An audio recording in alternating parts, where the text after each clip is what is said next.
So, Gary, what would you deem a successful season for Manchester United? I think it's a big debating point at this moment in time between Manchester United fans is what's currently happening lowering expectations, in the sense that they've not gone huge in the transfer market. They've obviously sold Lukaku. Biggest spenders. Yeah, but they brought it. Yeah, you say biggest spenders. The biggest spenders in gross day, but in terms of net, they're not, because they've sold Lukaku for £75 million. There's a feeling that they've lost Herrera, they've lost Fellaini, they've lost Lukaku, and yet they've signed 3 players who are young and unproven. So there's a sense that they've basically gone backwards and only invested 60, 70 million net. So from that point of view, they felt like they should have brought another centre forward, another central midfield player. Central midfield's weak. I think what Manchester United have done this summer, I applaud in a way, because I think they've made big mistakes. And I've been so critical of the recruitment in the last 5, 6, 7 years, where they've made buys in the transfer windows, you know, that have been what would be ageing players at times, players who've gone over the top, they've overpaid, they've looked like they've reacted to other teams, looking like they're going to sign players and they've gone in, they've panic bought. They've got to stop that. So there has to be a plan and a strategy. And I've said there's been a lack of plan and strategy in the last 7 years at the club.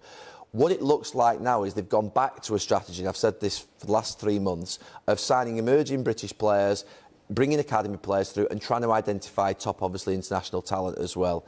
And at this moment in time, United's average age has come right the way down to 24. There's 8 academy players in the squad, and there is a sense among some Manchester United fans, not me, but some, and I can understand why, that the expectations are being lowered, that basically this is not good enough. I actually think it's probably a step backwards, but a step in the right direction to go forwards, because I think that enough's enough of all these players that have been coming in that have, like you say, 30-odd-year-old, not good enough, not fitting the style of play. Recruitments. You argued with me on this show about Sanchez coming in was a good decision. He's exactly what you're describing there. No, to be fair, we'd watched Alexis Sanchez for 3, 4, 5 years at Arsenal. Tenacious. He wasn't in the last season. Hang on. Tenacious, goal scorer, giving his all every single minute of every game.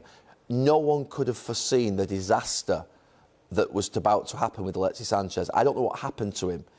I have no idea. That wasn't Alexis Sanchez that played at Manchester United that we've watched at Barcelona. No, but you're describing old players on big money. No, that was the old exact players. He wasn't one. old. I mean, he'd been proven. You knew United were only going to get a couple of years out of him. He was almost free in some sense. I know his wages were massive. But my point is, no one could have foreseen how bad he would be. But it was a lesson for United. Falcao, Di Maria, Schweinsteiger, Sanchez, they've done it. They've spent and wasted tens to hundreds of millions of pounds on these players.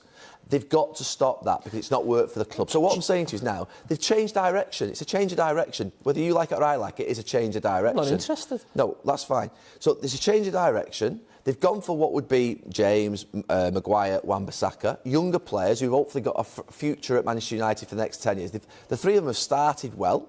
And if you look at that team that played on Saturday, and I'm going to go, I can get across to it. And I did a little exercise early on. There's a sense that Manchester United have got young players. Are they good enough? Are they not good enough? And it's the team that on the right that started on Saturday. And I look at the younger players that are in that squad. You've got Wan-Bissaka, you've got McTominay, you've got Pereira, you've got James, and you've got Rashford. There's 5 young players there that are in the team. And I say to myself, are they good enough at this moment in time? No, they've all got to prove themselves. They're all promising. They're all working at the absolute maximum every single match. You can see that. And I went back to the early days of ourselves. You've got to remember, this is not a Neville, Giggs, but, you know, you can even put David Beckham in there for Lee Sharp, if I can get him to work. Can't get him to work. Anyway, it doesn't really matter. Hang on. We get the point. We get the point. Oh, my God. Anyway, If you clear the arrow, Gary, I think you can anyway, make it. forget that. Well, my point is, if you look at these players here now, Bruce, Pallister, Schmeichel, Keane, Cole, Cantona, the spine of that team is immense. The problem with Manchester United's team now is not the 5 young players on the pitch or the 3 on the bench. The spine of the team is Lindelof, Matic, Mata, Young. These are the experienced players, by the way. Maguire, yes, sort of, but new at the club. De Gea. I think if you look at the young players, who knows what Rashford's going to become, what James is going to become, what Pereira, Wan-Bissaka, they've all got massive promise, McTominay. What I do know is that those 5 or 6 players there carried us as young players. Cantona, Cole, Keane, Pallister, Bruce, Schmeichel. Manchester United somehow have got to find a spine. You look at Liverpool's spine, Fabinho, Alisson, Van Dijk, Firmino, But unbelievable. You look at City's spine, it's strong. All championship winning teams have strong spines. So my thing at the moment is, how do Manchester United recruit in the next 12 to 18 months a spine to support those young players? Well, let me ask you this, because the team on the left that you've got there is an actual team that played against Liverpool in a double winning season. So if you then move the young players you're talking about from now and put them into that team instead of the class of 92, for argument's sake, do you think that team is still winning titles? Yeah, because at the moment we were 19-20 at this time, by the way. So we were like Rashford. I was like Wan-Bissaka. So these young players now, Wan-Bissaka's better than me when I was a kid at 20-year-old. So my point is that you don't know what Rashford, Wan-Bissaka, McTominay, James are going to become. The potential's there for them to become top players. We were just that potential at that moment in time. The thing is, we had amazing examples alongside us. These lads have not got what I would call great senior players and a strong spine. They've got ageing senior players who are beyond the best, who aren't really the top quality that you'd expect. I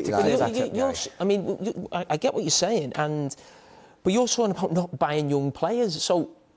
No, not buying buy the senior players. The senior players. No, look, where are you going to get that spine from? No, that's the great difficulty, I think, in the market, not just for Manchester United, by the way. I think Manchester City would have liked to have signed probably a centre-back or a central midfield player that was of great quality.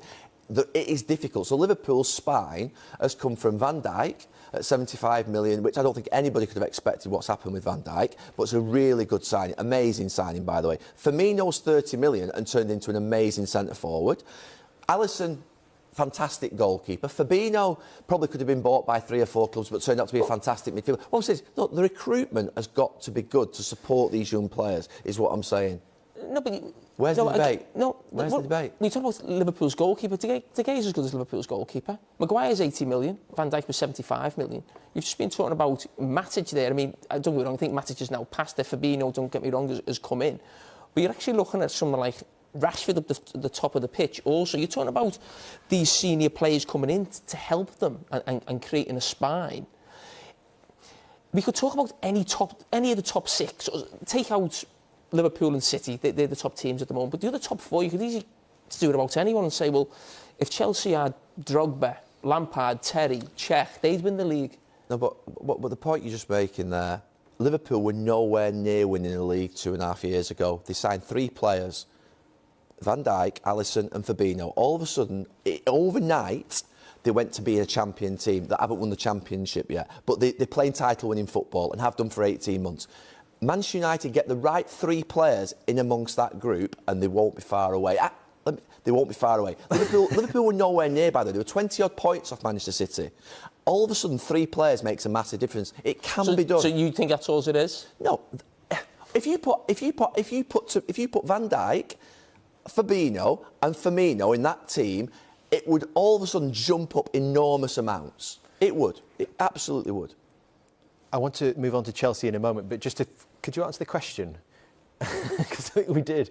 What would be a successful season? Top 4 would be a successful season and winning a trophy. That's where Manchester United are at. Now, that is unacceptable in where Manchester United need to be. But they're incapable, after 6-7 years of poor recruitment, of being able to just go from being 6th, 7th, 5th into 1st. They're nowhere near at this moment in time. They're going to have to basically have 3 or 4 good transfer windows. The most important thing last transfer window wasn't just adding 2 or 3 players of the right type. It was making sure they didn't make any further mistakes. I don't think they've done that. I think Manchester United this season would be stronger, sounds crazy this, with Herrera, Fellaini and Lukaku. But in the long term, they won't be, because those players will never get Manchester United where they need to be.